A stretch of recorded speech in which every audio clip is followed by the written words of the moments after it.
Welcome, listeners of Illusion, to Temporal Discussion, the episode-by-episode Nightmare Retrospective podcast. I'm Martin Harder, and I know the difference between a griffin and a hippogriff. And I'm Martin O'Doney, and I know the difference between a Griff Tannen and a Griff Rhys-Jones. It's mainly size. Today we're looking at Series 2, Episode 11. This episode was first broadcast on November the 14th, 1988. A Fish Called Wanda was still number one at the box office, but since we said pretty much all we can about that film, let's discuss the movie that's currently at number 2, the Tom Hanks vehicle, Big. For Josh Baskin, life was a little unfair. Told you to take out the garbage. Good, Mr. Bus. I'm not going to tell you again, Josh. Joshua Baskin. Josh! Until he made a little wish. I wish I were big. Sweetheart, it's 7:30. Are you up? Josh! 20th Century Fox presents Tom Hanks. Big. I turned into a grown-up, Mom. I made this wish on a machine, and it turned me into a grown-up. This was his first Oscar nomination. Throughout the 1980s, most of the stuff he was doing was pretty superficial, sort of popcorn movies. And actually, Big is a bit of a superficial popcorn movie. That's the point I mean. I like Big. It's an entertaining movie. He's very good in it. I don't think he is worthy of an Oscar. That film is just wrong. Just because Hanks's character gets this full adult body, that does not make the scene when he sleeps with Elizabeth Perkins' character okay. That is child exploitation. Big, I think, kind of helped to popularize the body swap genre that was started in the 1970s with Freaky Friday. It is a body swap of a kind because you're swapping actors. But the truth is that happens in every film because every time there's a dangerous sequence, you need to bring a stunt double in. And there was a semi-sequel to Big released last year called Little, which by all accounts is absolutely terrible. Okay. Oh, well, welcome to Hollywood. Well, we finally got rid of Enya at the number one spot, believe it or not. Yeah. Unfortunately, she has been replaced by Robin Beck. What Robin Beck came up with, I'd actually forgotten it for years and years. Because it's so generic. It was a Coca-Cola commercial.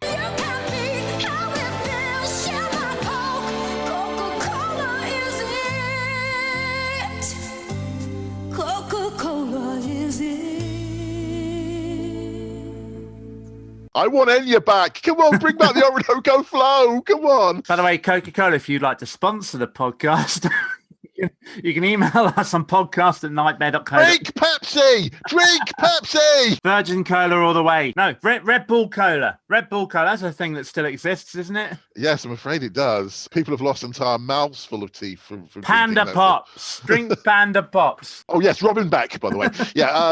I will say one thing for it. It does have one of the smoothest guitar interludes in the 1980s. But it does say something about the song that the best bit of it is the bit when Robin Beck isn't singing.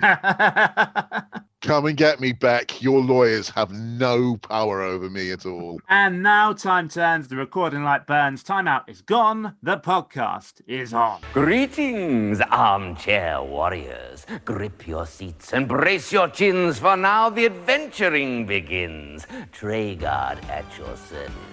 For now, of course, the dungeon is open for business. Unfinished business in this case. So let's recall how it all began. When last you joined us, Stu and friends brought their adventure to an end. They lost themselves, I'm sad to say, and missed the clue that showed the way. Now, fresh wits match the dungeon's deeds. It's Jamie and his men from Leeds. They've made a friend and had a laugh. He showed them how to win at cards, but now it's the dungeon's turn to deal. Will they come up trumps? We now reveal.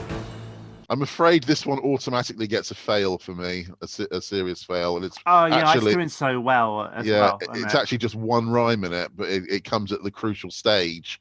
It's when they try to rhyme laugh with cards. No. Go back to school and do your English lessons. Where are we in the scheme of things? So we join in the team at the level 1 clue room, and they are literally just venturing into the next chamber. Walk forward. Where am I? In a large golden room. There's an exit on the opposite wall with a lion's figurine. Jamie, none of the things you carry can aid you here. Speed is essential to survival. Guide him well, team, but guide him quickly. This is something we get a lot with this team. They just get on with it. Yeah, they're pretty assertive, this team. They haven't got any time for any nonsense or waiting for prompts, which is good. They're almost assertive to the point that the quest is almost boring because of it. Well, they don't leave much time for things to develop. No. Let's say that. I don't have a problem with that, actually. If they do leave time for things to develop, it starts to look unconvincing because you've got the threat hitting the pause button for them to get a chance to do something about it. So go with it. In some ways, you don't even notice the action not happening if they're moving that quickly. There's not really much to this one. It's designed to panic teams, and in this instant, it doesn't work at all. They literally just walk straight down the middle. Jimmy, go forward. Let's keep going. Where am I? You're in a cavern. There's a ledge on the side, and there's a sort of troll thing, a big giant standing. Hey, there you are! I want to have a good look at you, or what's more to the point, I want to have a good sniff of you. And don't you go scampering off, or else I might mash you. Before we go any further, can we discuss how the troll is licking his lips like he's on the 10-minute free preview or something? The idea of a troll licking lips suggestively, I'm pretty sure that isn't what they wanted to do. The troll asks Jamie if he's sweet and tasty. Matron, take them away. But Jamie offers the troll the jar of humbugs instead, and the troll declines. And rather than go for the honey, the bees attack the troll. Whilst the troll is occupied, Jamie makes his escape. The implication, I think, is actually that the bees are in the honey jar, and Jamie releases them when he opens the jar. The scene works better than the scene when the troll met Akash, but overall, it keeps on saying, I'm going to eat you, I'm going to eat you, I'm going to eat you. But it just stands there. It starts to look a little bit awkward as he waits for Jamie to open the honey jar. Where am I? You're in a long corridor. There's four exits, 2 on each wall, and there's a crown above the first exit on your left-hand side.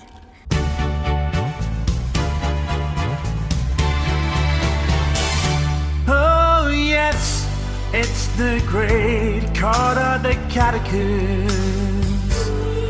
But it disappoints time after time. Trigger talks it up, but it just ain't got the stuff. And yes, that was a virtual ride. We're back in the more familiar corridor of the catacombs, this time in its cool skull effect form. There is a crown above the nearest door on the left, and the team guide Jamie through the door as the flagstones fall away. This is actually how the corridor would appear for most of season 3, with the sort of pale blue colour scheme and an unclear light source bathing it slightly yellowish, which actually I do think is rather a nice look for the corridor, but probably that's maybe a problem for it because it's not supposed to be nice. The skull effect does at least lend... Yeah, the skull effect as it appears is always highly effective, not least because you've actually got a physical danger. This room is another case of the team just getting on with it. Kind of makes what happens later on seem even more unfair.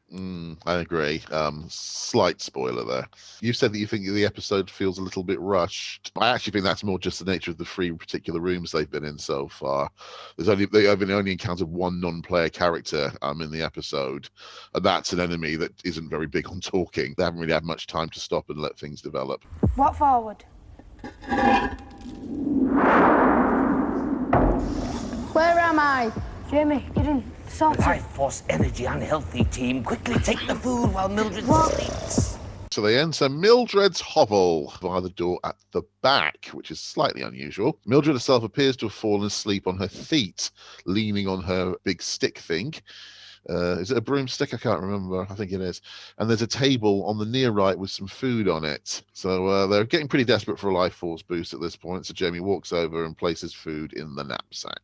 You're in a cave. Careful, team. All dealings with Mildred are potentially dangerous, but deal with her you must. A close-up of Mildred shows her opening one eye, proving that she's only pretending to sleep and is well aware of Jamie's presence. Her ruse seems a bit pointless, though, as she immediately drops her pretense and speaks to Jamie directly. Yeah, and it is pretty pointless. But I was always thinking, first few times I watched this episode, she's going to do something here. She's definitely awake. I think it would have been better if she just walked in when he picked up the food or something. Yeah, there's all sorts of ways they could have done that better. Hair of hog and cauldron brew. Who will get to level 2? Not you, my bold young thing. Not you, I think. Boldness is all very well, but not if you can't find it. The well, I mean. And you can't find it, can you, eh?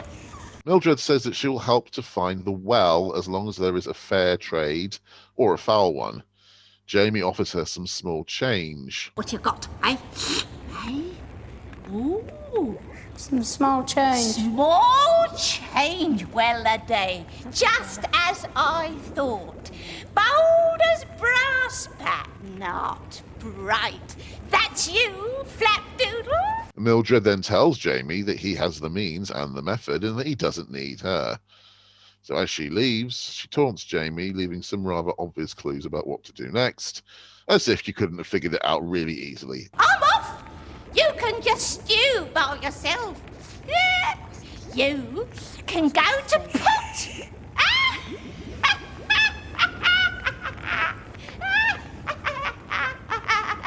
We've often lavished praise on Mary Miller, and it's deserved praise, but this is definitely not one of her better scenes. Her presence is questionable, and I think that she realizes that because she seems to be really overblowing her delivery. And that really does slow things down for no particular reason, especially when she repeatedly says to Jamie, "You have small change." We know he just told you that. It's a shame, as I say, because Mary Miller normally is almost indispensable in the first couple of seasons, and she's definitely missed in the third season, if you ask me. But here, she really is superfluous, so they might as well have done the scene without her. The team quickly work out that Jamie has to throw the coins into the pot. At first, they instruct him to throw just one coin in, but after advice from Traegard, Saranjit tells him, chuck the lot in the cauldron. Throw the lot into the cauldron, just in front of you. Yeah. Yeah, there's a reason actually why Traegard said that. It's because the coin pouch actually can't be opened. Yeah, there aren't any real coins in there. It's just basically a wallet that's sewn shut. So just to avoid any awkward conversations about how do we get this open, Traegard, I'll just throw it all in. Sure enough, the cauldron changes into a well, giving Jamie passage to level 2. We've got yet another level 2 team. Where am I? You're in some sort of cavern, and there's a warrior sitting at a table. He's a monk, and there's a exit leading the way at the far end of the cavern. There's a table in front of you with a fish. Hold it, scumhead! Nobody gets my grub until they gets past me! Cedric says that he does what he likes down here, and what he likes is having a bit of fun with Dungeoneers. Matron, take them away. Also, but just before that, the impact the staff has on the table is slightly alarming. I'm just wondering how Jamie felt. That must have been a bit frightening. Who gave you permission to come tumbling down wellways and clattering up caverns, eh? Handle Cedric with care, team, but don't mind his language. He's like this with everyone. Okay, awful breath. He says that he has a few riddles and proudly claims that he made them up himself, which may explain why one of them is wrong. It also may explain why the others are so bloody easy. He also has skill with the quarterstaff, which he says may be at Jamie's service if he can earn it. Got it? Horse dribble? Got it? Yes. Right. Here is my first. What creature has the head of an eagle and the body of a lion? This is the one they got wrong, of course, but he says they got it right. So they give the answer hippogriff. Except it isn't! Even outside the Harry Potter continuity, a hippogriff has the front legs, wings, and head of an eagle and the body of a horse. Yes. So what Cedric is actually describing is... a griffin. Yes. Even my brother knew that at the time, and he was only about 4 years old. He was an avid follower of Puddle Lane at the time, which is has griffins and griffles and all sorts of things in it. There's a lovely memory I've got from when my brother was only about 2 years old. I used to collect Star Wars toys a little bit when I was very young, and one of the toys I had was actually Yoda. And my brother was sneaked into my bedroom one day when he was about 2 years old, and he found it, and he started wandering down the stairs. And it was, oh God, it was so cute. He just said, "It's Puddle Lane." He was convinced it was Toby the Dragon, and he had this look of unmitigated joy on his face. "It's Puddle Lane." Oh God, there is an undeniable resemblance. Oh yeah, absolutely. There's every reason for him to think it was. I think it was Toby the Dragon. It was just so cute. The joy on his face. I've never seen anything quite like it before. And regular fans, all three of them of the Duntown players. I am talking about my brother Russell, who played Treguard. And here is the second. What tree cries itself to sleep every night? Too easy. Yes. It is, of course. A weeping willow. Too easy, as I say. And third one is even easier and is really pathetic. What bird digs for coal? He thinks he's being so cunning with this question, doesn't he? Yeah. And the answer, of course, is a minor bird. Listen to it now. Well, that's not so bad. Cedric says that Jamie may look pretty ugly, but he's not completely stupid.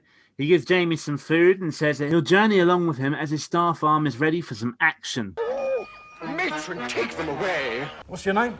Jamie. Jamie. You've done pretty good, Jamie. Yeah. Not as thick as you look. Where am I? Oh, no! Here, you go on. I'll keep it busy while you get out. So, right, here's where we get one of those rather funny moments where we wind up back in a place we've been before on the same quest. We're back in the corridor of the catacombs again. So it's obviously got the green tint this time, and it's not specifically mentioned as the corridor of the catacombs, so I'm assuming it's supposed to be a different area. I think they want us to think that, but it's weird though. You know, you think in the previous quest, Stuart went through the Hall of Spears and was told it was the corridor of the catacomb. Now we're in the corridor of the catacomb, and we're trying not to mention that it's the corridor. I'm not really sure where people are going with that. The corridor of the catacomb just appears to be whatever Treguard says it is. We've got the Totodile. So at least we're not depending on the sound effect for all of the threat. Cedric says he'll keep it busy whilst Jamie escapes. Busy doing what exactly?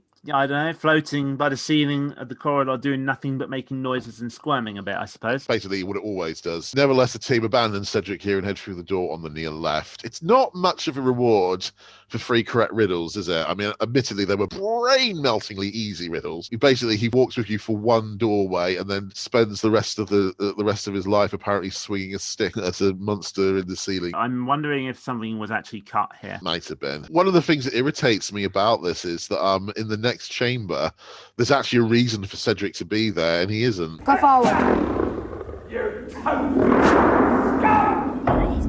Where am I? You're in a sort of cavern, and you're on some sort of plank, and there's a long drop down to a lot of maggots and... Beware the mindless threat of the mechanical warrior. The team have made it to the Vale of Worms, an atmospheric place, but not a real threat in itself. At least not until we hear the unmistakable sound of whirring cogs and grinding gears. Beware the mindless threat of the mechanical warrior. Now here's where I say that it's a shame that Cedric's role got so truncated here.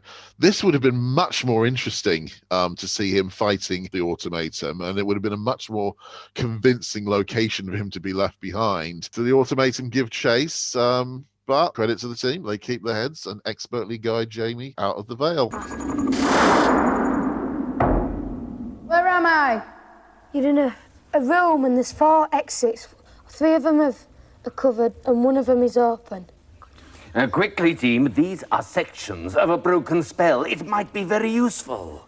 I just say, if Treguard says something, it might be very useful. You know for a fact that it is going to be needed. Fordor's chamber makes an appearance. Only one exit is available this time, but scattered across the floor are pieces of metal that Treguard says form a spell. With the automaton hot on their heels, will the team have time to collect all 3 pieces? Something is coming, and I think we know what it is. Walk forward. Quickly.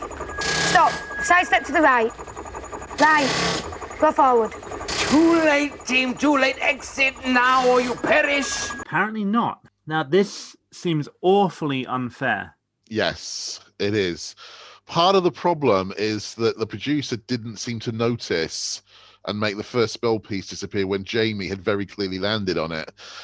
He's clearly got his left foot very firmly on the image, and therefore that bit of the spell should have been absorbed at that point by contact. So Jamie ends up having to take an extra step after waiting a few seconds. That's getting on to something like 5 or 6 seconds wasted, and those 5 seconds are just enough time for the automaton to arrive, and the automaton also comes in at an unfair entry angle. It's quite clear behind Jamie there must be at least 2 different doors. Jamie's arrived on the left one. The angle the automaton arrives at, he must have come in through the right one. But in the Vale, there was only one exit. So that's also unfair. And the angle he comes in at means that he immediately blocks the second piece of the medal spell. So at that point, it's not possible to collect all 3 pieces. I think even with that 5-second gap, though, it's still way too quick. I mean, maybe it's actually scripted that way. It was always meant to be impossible to get the medal spell, and then you're presented with that dilemma later on with the second spell. Slight spoiler alert there. Considering the code of chivalry, though, I very much doubt that they were supposed to use the second spell in a different way. So what I think should have happened was I think the automaton should have tried to follow them around the room. That's basically what the automaton does anyway. So I'm not sure it would have been completely impossible to get the piece. It would have taken some very, very, very deft maneuvering to do it, but I think it would have been vaguely possible. Where am I?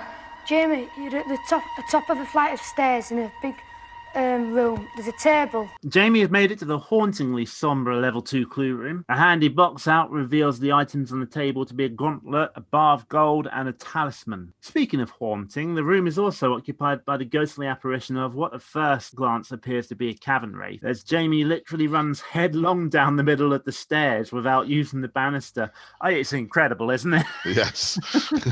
Health and safety. We're from Yorkshire. He just literally barrels down the middle. Oh, give me some more stairs, will you? That was way too easy.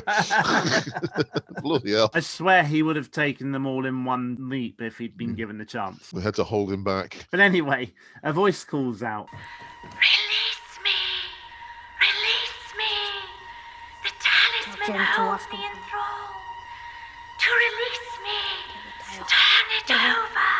Team guide Jamie to the altar and he turns the talisman over. Thank you. Thank you. I will go now, but first in gratitude, a gift. It is called free. It would not work against the talisman. Beware the talisman. Beware. Beware. Treguard tells them they must make their choice and exit fast. They take the glove and the gold and exit swiftly. Walk forward. Where am I? You're in a room with a spider web in the corner. There's 2 exits. What? Help me, Dungeoneer! Help me! Ariadne has trapped me here. She's going to eat me!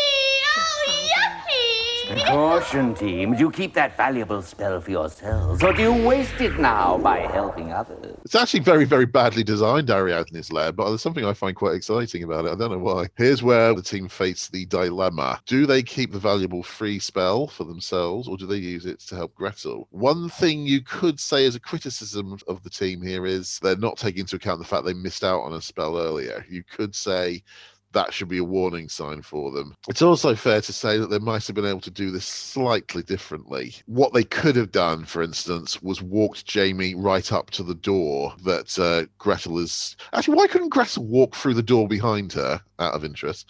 Never mind. There's so many permutations, so many questions here. We're going to be stuck in it for weeks. They could have gone to the door, walked Jamie up to the door, which is webbed up with Gretel, cast the free spell then, and then hurriedly walked through it. But the truth was that they probably didn't know the precise effect of the spell. Be honest, you wouldn't have thought of that at the time. No, I wouldn't have, I must admit.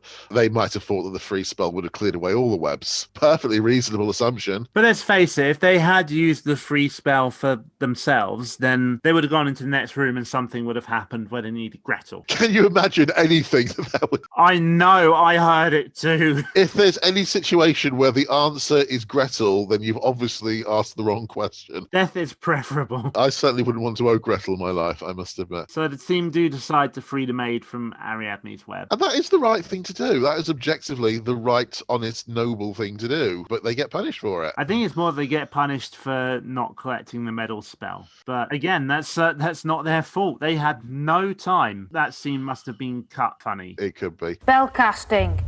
F-R-E-E. Spellcasting. F-R-E-E. I'm free! I'm free! Thank you, Dungeoneer, thank you! My name's Gretel. What's your name? Jamie. Well, Jamie, I better be off now. How are you? Oh, listen, you'll be okay. All you have to do is use the medal spell. All right, use the medal spell. Goodbye. Bye. Gretel is very pleased to be free from Ariadne's web. Yes, of course she is. And tells Jamie that all he needs to do to escape is to use the medal spell. And then she buggers off without any kind of reward at all. And from that moment, Jamie is left to die. The trouble is, team, you don't have the medal spell, do you?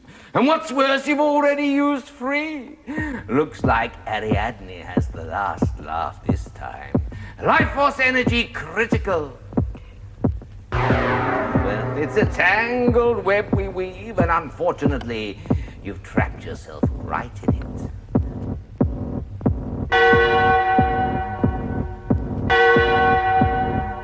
It's one of the more heroic deaths in Nightmare, but it is undoubtedly unfair. For one thing, it's actually quite unclear to me when exactly the team entered losing status. Was it when they missed the medal spell?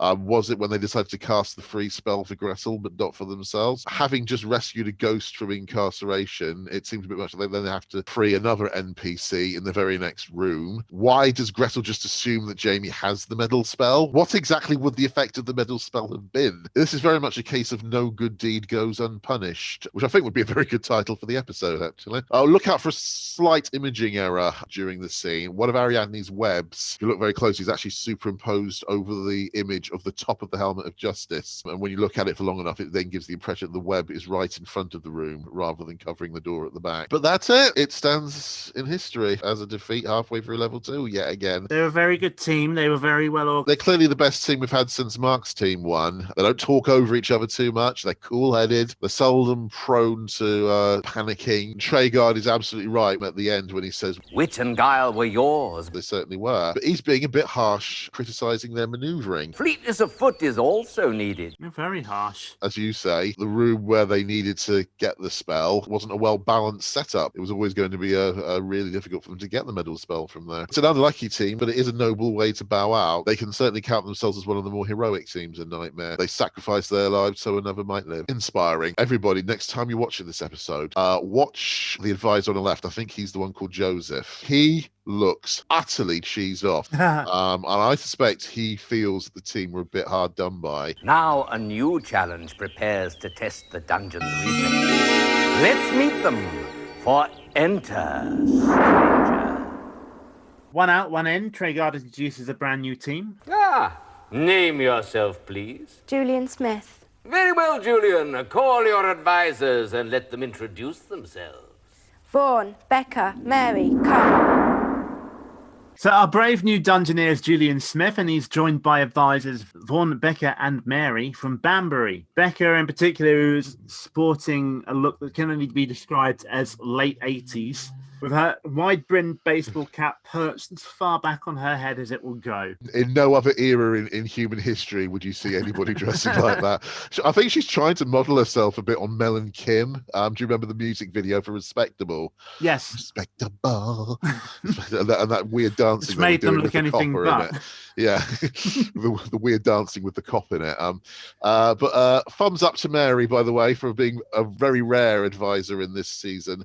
She actually looks straight at the camera when introducing herself rather than hiding her eyes. Now, if Dungeoneer Julian looks slightly familiar to you, that's probably because he is now recognised TV presenter, creative producer and actor Jason Carl. Jason is probably most well known for presenting the TV show Most Haunted, so he should be well at home with all the supernatural goings on in Dunshelm. There's a bit of a sort of a half spoiler here. Don't ask me why, but back in 1988, when I watched this episode the first time, somehow I just knew as soon as Julian appeared that he was going to do well. I've no particular reason for knowing it. He looked no more or less impressive than any other particular Dungeoneer on first appearance. But somehow I just thought this one can win. I don't know why. I just thought this one could win. Just to avoid any confusion, we're going to refer to him as Julian throughout the next couple of episodes. Can I just say to Jason, if he's listening, we're big fans, pal. Yes, Martin is a big fan. Which Martin? Jason, we know you're listening to this. We know you've been looking forward to this one, and we are big fans. But we're not going to say what of. No. Now, Julian, your life force is green, and your cause is just. So face the dungeon door and step boldly forward. Where am I? You're in a room where beside you to your right is a lever, and in front of you there isn't a wall, but there's stars. Stop! It's the four doors stop. So once again, out of all the chambers the wheel could have landed on, it just happens to be the four-door chamber again. You know, there are times when I get the feeling that this may be premeditated. All the doors are open this time with no indicators other than the usual fire exit. Of course, this means that the appearance of a dungeon character must be imminent. And unfortunately, said character is Gretel. La la la la la. Oh, hello! Do you think you should be here? I'm not at all sure you should, and I don't think it's a good idea for you to stay. Not today, it isn't. Have you got a name? Julian. Julian. Oh, yes, I like that name. Do you always tell the truth, Julian? Yes. You do, you say? That's jolly good. But to test whether he is as truthful as he claims to be, Gretel asks Julian if she is pretty. Julian's answer is the only logical response he can give. I can't see you. This obviously wasn't what Gretel wanted to hear, though, and she's had a little tantrum, literally stamping her foot. It's hard to know what is more aggravating here, the illogic of Gretel or the sheer vanity. I don't in any way blame Georgie Jenkinson for this, but she really is one of the lousiest characters in all of Nightmare. Julian finally replies yes, and Gretel is satisfied. She tells him that some people look and sound fair when they're really foul. She stamps her foot again when she says that, if you look closely. She then gifts Julian the spell Foul. She explains that when Foul's about, the spell will show it up. She also warns him that the automaton is loose on level 1, and the doors on the far left and far right leads to death. Once Gretel leaves, the advisors almost decide to guide Julian through the fire exits before being put off by Traegard. Where's the fire exit?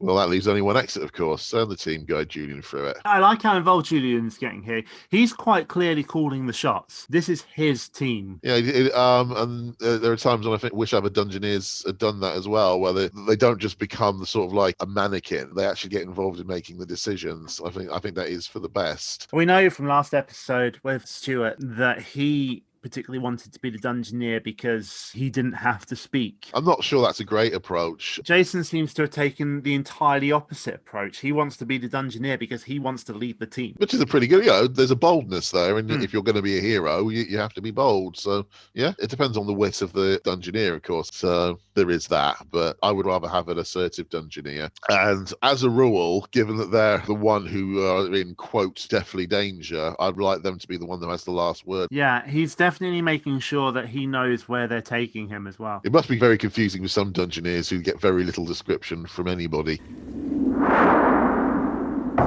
Where am I? You're in like a cave. To your left and to your right are some doors, and in front of them are flames coming up. In front of you is like a snake with fire coming out of its mouth. Look out, team. You don't need a spell to see that this is dangerous. Guide Julian with care, but hurry. It's a salamander room. Salamander. Ooh, So- I like that.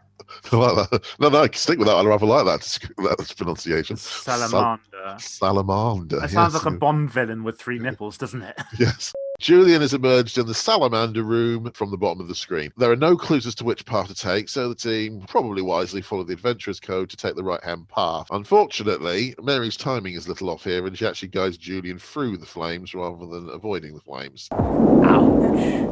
You've damaged your life force, team. So actually isn't a particularly promising start from the team, is it? Their manoeuvring at this stage is pretty mediocre, and some of their decision-making still needs a little bit of prompting, but they do improve. Where am I? You're in a room with a door on your right. In the middle of the room, there's a table with some objects on it. It's time now for the level 1 clue room. The original clue room, let's stress, featuring Olgarth. On the table are a dagger, a quill, and an ink pot, a key, and a pie. The pie goes in the knapsack, restoring the life force to green. No harm done by the flames, really. No. I am Olgarth of legend. Here is my first. Who sang songs to the sailormen? Who sang songs of promise, but delivered only death? They actually hit on the correct answer immediately, but then they spend rather a long time trying to discuss whether they've got the right one. So the answer is Siren. 1 down, 2 to go.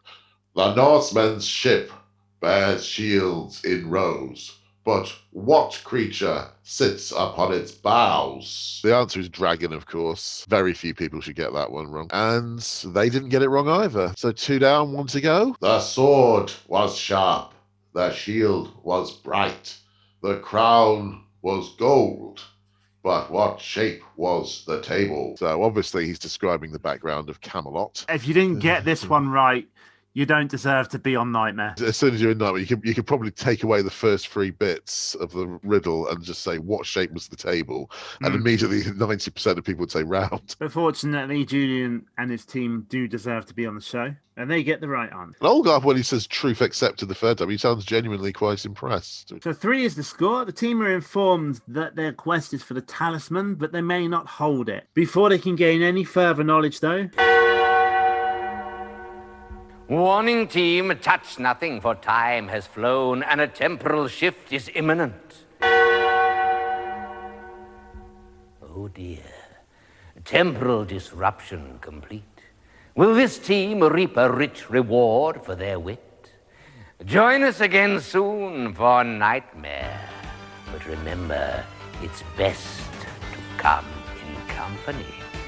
It's rather interesting. There's rather a contradictory notes between the 2 quests. So the previous quest had warning, beware the talisman, and this team are now being told, go fetch the talisman. This was a faster moving episode than we've had in a while, and it certainly features a very unique death scene, but the overriding feeling at the end is uncomfortable. What happened to Jamie's team was a little unjust, and as this new team is a little bit slow finding its stride so far, the immediate signs do not look particularly promising, but the team do find their stride towards the end of level 1. As we said, Julian is a very good Dungeoneer. He's definitely one of the team in a way that many other Dungeoneers are not. He's making sure that people are telling him what he needs to know. A lot of Dungeoneers are a lot more meek about things like that. I think actually where there's an awkwardness about them at the moment, it's probably just sort of shyness and nerves about being on TV for the first time. As they get later into level 1, and especially in level 2, they do start to find their feet. Okay, that's all for this episode of Nightmare, and that's all for this episode of Temporal Discussion. You can follow us on Twitter. We're at Nightmare Pod. If you want to support the podcast, we're Nightmare Pod on Patreon and Ko-fi. Speaking of Patreon, here's a shout out to Keeper of the Book of Quests, David N. Rabbit, advisors Peter Pulsford and Peter Sidon, and Dungeoneer David Thompson. Support us on Patreon at Dungeoneer level or above to get your name mentioned on the podcast. Our website is nightmare nightmarepod.co.uk. You can email us at podcast@nightmarepod.co.uk. And remember, don't have nightmares. Just watch them instead.